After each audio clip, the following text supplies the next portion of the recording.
saya dengan tegas mengamatahkan. Jadi apa yang disebut oleh Barreskrim dengan identik itu, ijazahnya Jokowi yang dikatakan identik dengan yang mana? Dan Pak Roy Suryo kemungkinan walaupun nanti ternyata di pengadilan sudah dibuktikan asli, bahkan sudah lihat ijazahnya secara fisik begini, secara tatap mata begini kan, gitu, itu tetap tidak percaya juga gitu. Nah, orang mengatakan selama Sigit Listio tidak diganti, ya nggak bisa kita terus. Kira-kira begitu. Tidak bisa kita kemudian mengharapkan adanya netralitas polisi terhadap kasus-kasus yang menjerat Jokowi. Memang yang disurvei itu sudah pernah melihat ijazahnya Pak Jokowi. Kok bisa yakin 68% yakin ijazahnya asli? Ya teman-teman semua, sebelumnya Bung Refli Harun pernah ya di suatu podcastnya dengan penelpon ya, yang dimana mengaku bahwasanya beliau punya percetakan gitu dan tahu perbedaan ataupun keidentikan antara ijazah Pak Jokowi dan juga 3 teman lainnya, yang dimana ketika itu ada perbedaan ya. Nah kali ini diulas juga oleh Bung Roy Suryo, yang dimana jelas banget di situ ada tulisan ijazah Z-nya itu punya Pak Jokowi tidak terlalu masuk, bahkan punya 3 teman lainnya itu masuk, termasuk almarhum Pak Hari Mulyono. Nah teman-teman semua, tentu ini menjadi pertanyaan untuk kita semua. Yang dibilang Barreskrim itu kan identik, yang dimana identik itu kan sama, katanya kan sama percis. Tapi kenapa kok malah justru ada perbedaan? Ijazah yang diklaim itu punya Pak Jokowi justru malah beda sendiri dengan orang-orang yang sengaja diambil oleh Bung Roy Suryo, dan nama-nama itu pun sudah dikenal oleh rakyat kebanyakan gitu. Nah hal ini tentu nantinya harus dijawab langsung juga ya oleh Barreskrim. Nah teman-teman semua, mengenai pro dan kontra soal ijazah ini, seperti yang kita tahu ya bahwasanya Bu Irma Suryani itu sangat emosi sekali mendengarkan cerita soal ijazah. Kenapa sih harus meminta ijazah asli dari Pak Jokowi dan lain sebagainya. Bahkan beliau juga justru membuli Bung Roy Suryo loh. Kenapa ya dengan kata-katanya yang Roy Panci, kardus dan harus dibui dan lain sebagainya. Bukannya membantah dengan fakta, malah justru seperti itu kan. Dan Bung Kodari juga mengatakan kalau misalnya ditunjukkan juga emang akan mengatakan asli gitu. Jadi sebenarnya yang membela itu malah justru tidak memberikan fakta-fakta untuk mematahkan fakta-fakta dari Bung Roy Suryo CS gitu ya, yang tentunya itu lebih akan mudah dicerna oleh rakyat gitu. Tapi kalau hanya ngeles saja ya justru malah rakyat semakin percaya dengan Bung Roy Suryo CS. Oke teman semua, kita lihat videonya. Ini jelas betul. Yang paling atas 1120. Perhatikan huruf A keluar dari logo, artinya plat cetakannya beda, ya gitu. Itu ijazahnya disebut Joko Widodo. Z-nya juga paling lebih naik ya. Sekarang ijazah 115 miliknya Fronojiwo, ya. Z-nya masuk, A-nya juga masuk, lebih ke kiri. Miliknya ini miliknya Sri Murtiningsih. Itu juga Z-nya masuk, A-nya juga masuk. Yang paling bawah miliknya almarhum Hari Mulyono. Z-nya masuk, A-nya masuk. 3 ini identik. Cuman yang atas aja tuh yang tidak identik tuh ya. Berarti sekaligus di sini saya dengan tegas mengamatahkan. Jadi apa yang disebut oleh Barreskrim dengan identik itu, ijazahnya Jokowi yang dikatakan identik dengan yang mana? Oke. Ini 3 ini jelas. 115 Fronojiwo, 116 almarhum Hari Mulyono, 117 Sri Murtiningsih. Tidak. Coba tunjukkan identiknya dengan yang mana. Jadi supaya jelas. Seandainya nih Pak, ya. Besok Barreskrim menyatakan ada ijazah nomor 121, 122, 123. Nah, ya kan? Berarti yang identik dengan 120. Oke. Silahkan. Itu berarti apa Pak? Berarti kemungkinannya ada 2. Berarti silahkan yang jawab biar Pak Fronojiwo sama Sri Murtiningsih. Berarti mungkin ijazah mereka jadi palsu. Jadi palsu. Karena yang dinyatakan asli yang Jokowi kan? Iya. Nah, jadi ini makan buah si malakama. Jadi antara 2 orang ini atau 3 pembanding itu? Betul. Jadi makanya kalau yang 3 ini jelas. Almarhum Hari Mulyono, kita tidak bisa mengatakan beliau itu palsu. Karena udah jelas itu. Dan itu yang menunjukkan dekan ya. Betul. Dekannya berani menunjukkan. Ini loh miliknya Pak Hari Mulyono. Gitu. Wow. Dan Pak Hari Mulyono itulah yang disebut-sebut oleh para teman-temannya Pak Jokowi ketika reuni. Ditunjukkan foto kan. Mereka nggak nyebut nama Jokowi.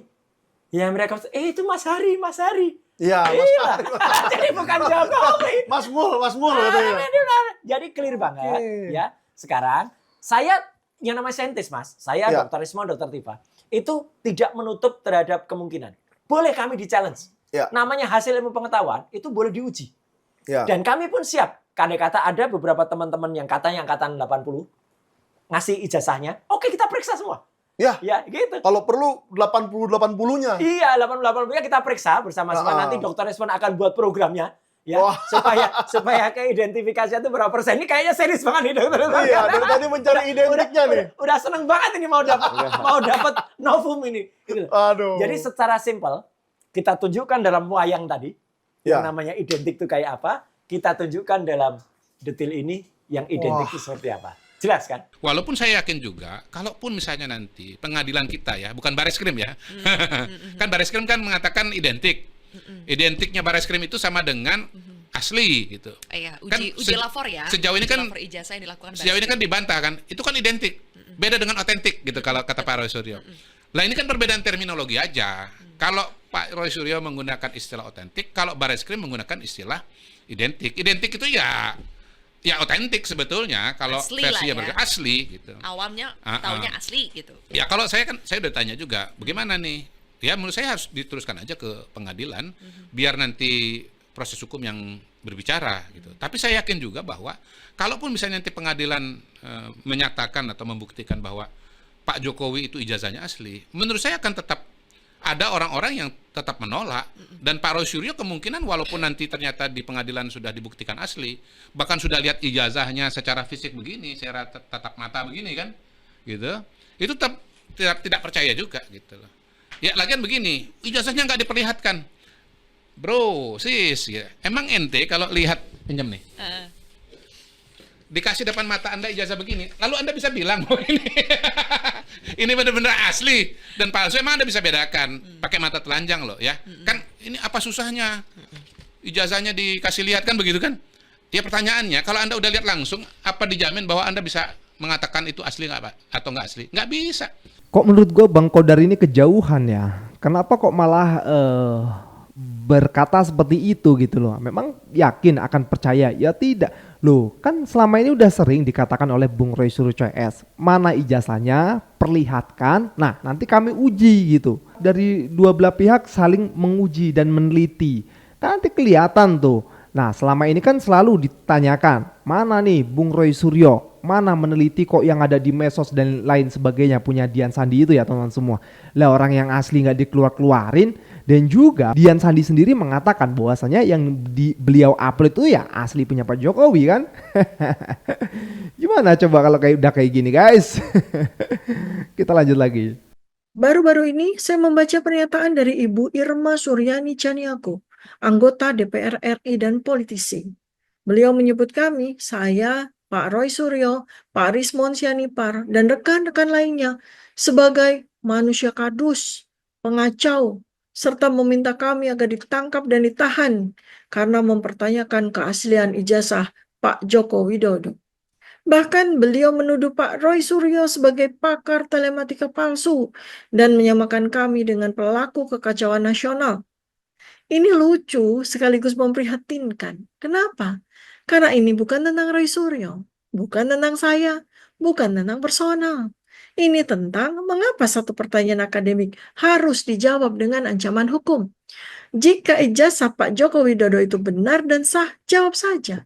Tunjukkan bukti, klarifikasi resmi, selesai.